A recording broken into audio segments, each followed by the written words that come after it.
Here are 6 different exercises to master the bouncing stroke.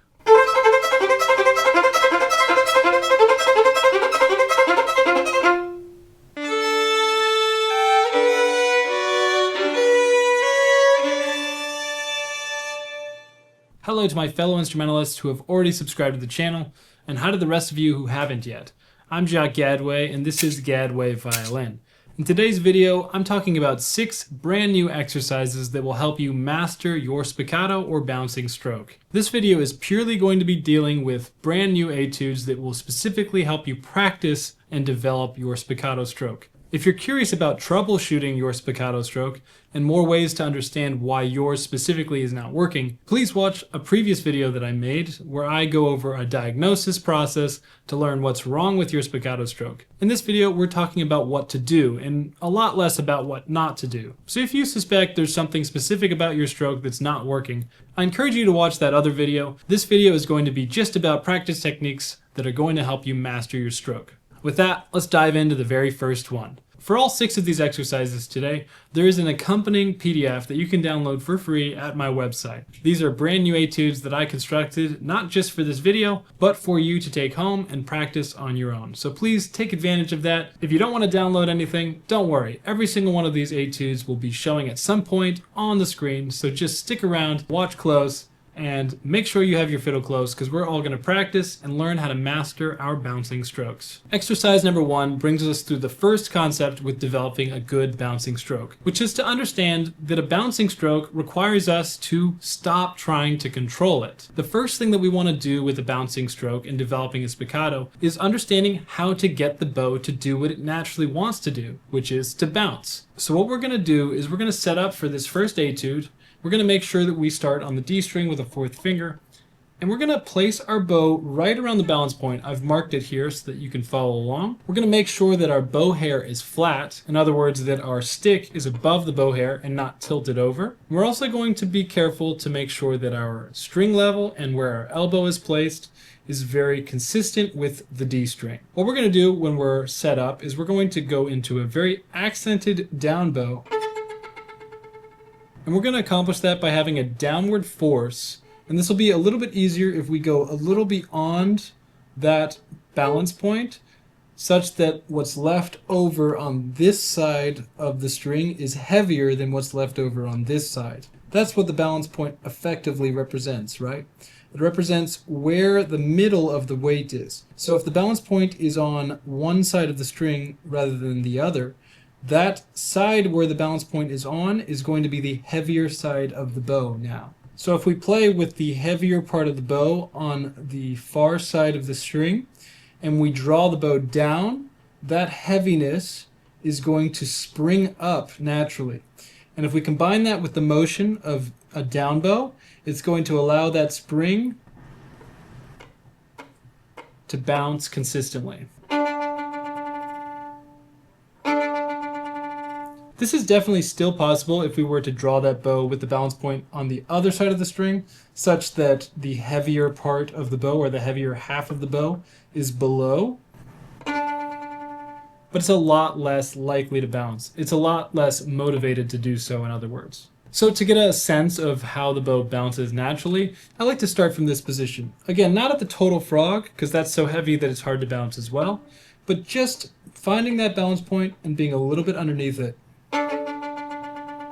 Once again, we create that by creating a sudden accent with a slight downward force. I'm doing this on an open D for now, for simplicity. A couple things to note to allow this to work out fully is to allow the first finger, the index finger, to press at the beginning of that accent, but then allowing it to be essentially useless during the rest of it. Don't allow it to maintain contact with the bow so strongly that it prevents the bow from bouncing naturally. We don't want to choke the bow's natural bounce. So we're going to actually have a very passive index finger once we've established the accent.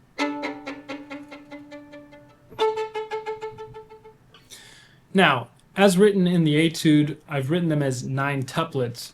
but that's completely arbitrary. What I want you to do is to allow the bow to bounce as many times as feels natural. You'll find it slowly taper off. And the answer to when you change from the 9-tuplet, whatever it ends up being, when you change from the 9-tuplet or 11-tuplet or whatever, from that to the half note, the answer to when you change is going to be entirely based off of when you believe the bow is right about to stop bouncing.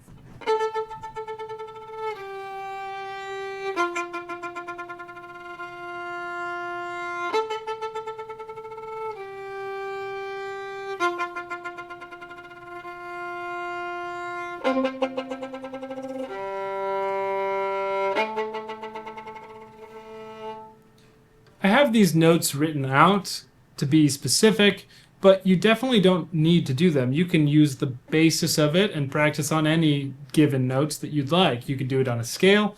You could do it on open strings if that's easier. The reason that I wrote it out as an etude is because I have the form already listed for all of these etudes, and I personally like to have something written out so that I don't get entirely bored from just playing open strings. That being said, you might find it easier to do open strings so that you can really just focus on the mechanics of the bow. To each their own. Regardless, the entirety of this first etude is going to be all about this. Stop trying to control the bow, but rather try to initiate the bounce, and then get out of the way, and try to get used to what that bounce naturally entails. How long does it bounce? How does the speed of the bounce, how frequently it hits, relate to how high the bow bounces off the string? You might not consciously become aware of all of these things, but if you do it enough times, and you practice it consistently, you will start to develop intuition about how these things are related. And developing intuition is everything when it comes to mastering techniques on the violin. Once you've gotten that down and you're able to have a completely uncontrolled ricochet that just goes until it doesn't anymore, you're ready to try and do some level of control. Once again, we're not controlling the bounce, we're really guiding it. And so for the second etude, I'm calling it time it. And that's because that's exactly what we're really trying to do. Again, we're trying to learn the timing and natural inclination of these bounces, and then we're trying to fit those in to a specific parameter. In this case, we're moving away from the amorphous 9-tuplet, and we're moving into strict 16th notes. For this version, we're not going to start on the string, we're actually going to start above it, and how far above it we start is going to be related to how fast we desire to play. I'm going to start at this tempo.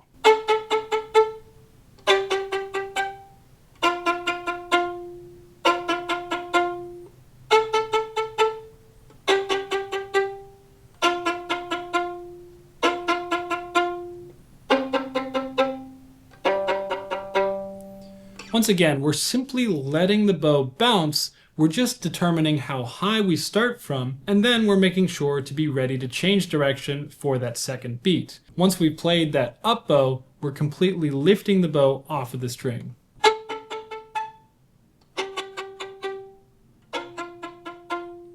So that up bow is a single note because we actually engage the ring finger and pinky to take back control.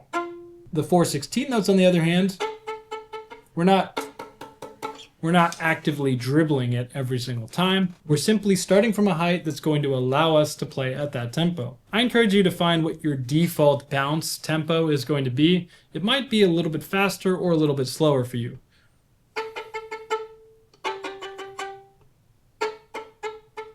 Honestly, I think the slower you go, usually the harder it's going to be when it comes to ricochet. That's simply because it just requires more control. Once you've gotten those first two etudes, it's time to start shortening the distance between the down bows and up bows, and start controlling even more finely how many bounces you're doing with each. We're going to start this version doing down bows on the 16th notes.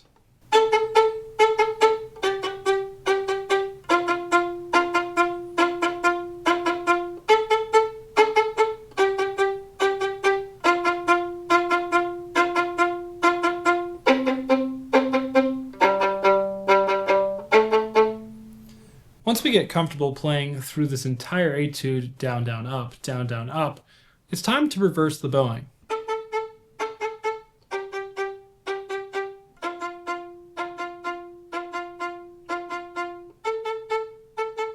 If you're like me, you probably find that version a little bit more challenging than the down bow version. The way that our ricochet is enabled by that initial action of the very first drop is the same way that our spiccato works. When we go from a ricochet to a proper bouncing spiccato where we're going back and forth, now we have an impact every single time we play a note. The simple change of direction is the new additional force that allows the bow to be consistent. Recall from the first exercise, when we do that long 9-tuplet ricochet. In this version of the exercise, it's only natural for the notes to get closer and closer together as our bow gets less and less energetic. This is because the bow's going in one direction and only ever had one single impact. But every single time we change directions, we can add a new impact, which brings more energy back into the fold. So in theory, we can simply do a regular back and forth détaché motion, but have some elevation at the start, and it should be essentially a never-ending perpetual motion machine, which just doesn't need any real additional effort. It just needs that first impact and then changes of direction.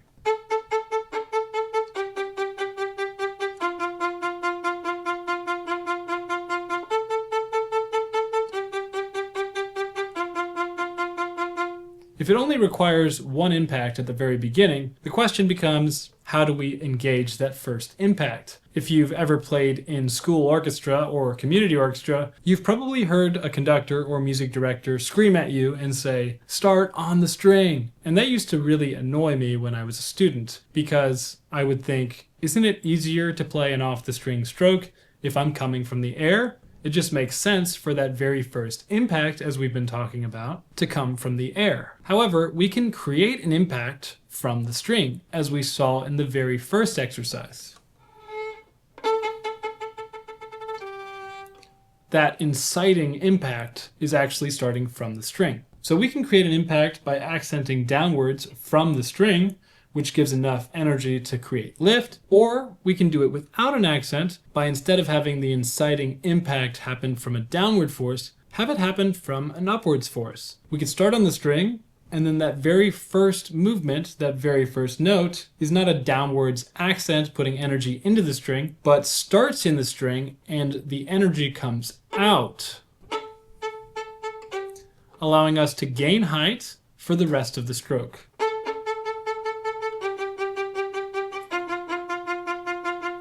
For me, that's almost always my preferred method for inciting that bounce. Once you've developed a good back and forth string, it's time to go up and down. What I mean by this is it's time to start introducing some string crossings. For this etude number 5, we're going to be dealing with simply moving from one string to another, alternating from the bottom string to the top. This is going to help us build wrist mobility not just for this specific stroke, but also for any of our spiccato strokes. It's really important to have a supple wrist when having a good spiccato. So whether or not your spiccato will be crossing strings, practicing this exercise will help it. The first thing we want to do for this exercise is make sure we pick a good string level. This means that we need to find where that elbow goes relative to the strings. If we start with the fingering suggested, which is a fourth finger on the A natural, and a second finger on the C natural, we can see that we're going to be alternating between the D string and the A string. In doing so, we should find a string level that is in between them. The most obvious string level, therefore, is going to be where we can create a double stop. That is going to be our string level for this exercise.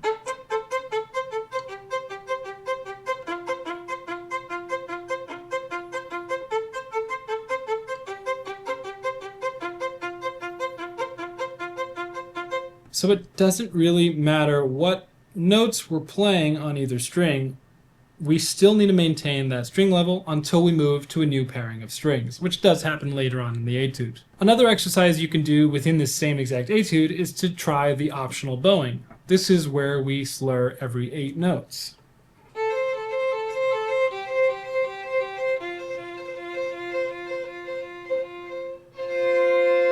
Even though it's definitely possible at certain tempos to do that motion between each string without doing the proper wrist movement, it's important to use this to your benefit and actually practice that wrist movement. So try your best to really isolate the height of that forearm and allow the string motion to be done in the wrist. As a result, you might find that the sound quality that you're producing is not exactly as good as you think you're normally capable of, and that's probably true, but it doesn't really matter because the focus is to develop that wrist movement, and secondarily it's to make a good sound. So focus first on that wrist movement, even if it might come at the cost of your regular tone being a little bit worse than you're used to. The sixth and final exercise is going to be where we do a kind of baryolage, where we play across multiple strings. In this case, 3 strings. By looking at this part of the etude, you can see where every single other etude was constructed from. We have this basic bass line and chord structure that we're going to move through during this bow stroke. That's quite beautiful, I think. And I took notes from these chords to spell out the rest of the etudes. First things first, I would try and learn this all détaché. And honestly, if you play it fast enough with a détaché stroke and you don't compromise your sounding point, it's likely to just come off of the string on its own.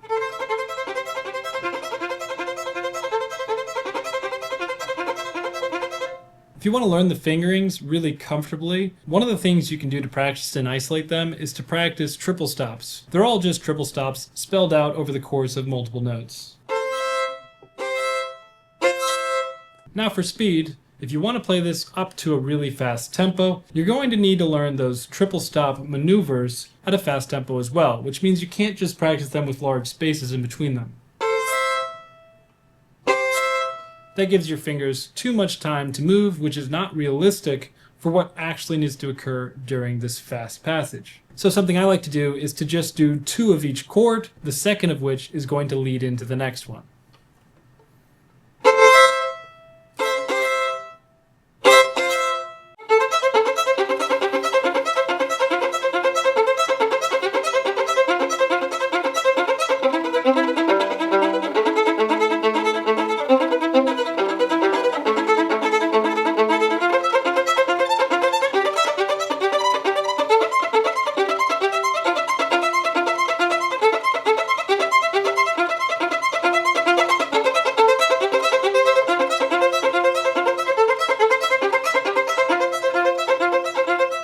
With that, I hope you use these etudes and practice them carefully and master your bouncing stroke. I hope you've enjoyed this video, and if there's a concept in violin playing you'd like me to look at in the future, please leave it in the comments below. Also, please leave a like for this video and subscribe so you don't miss a future one. Thank you so much for watching, and happy practicing.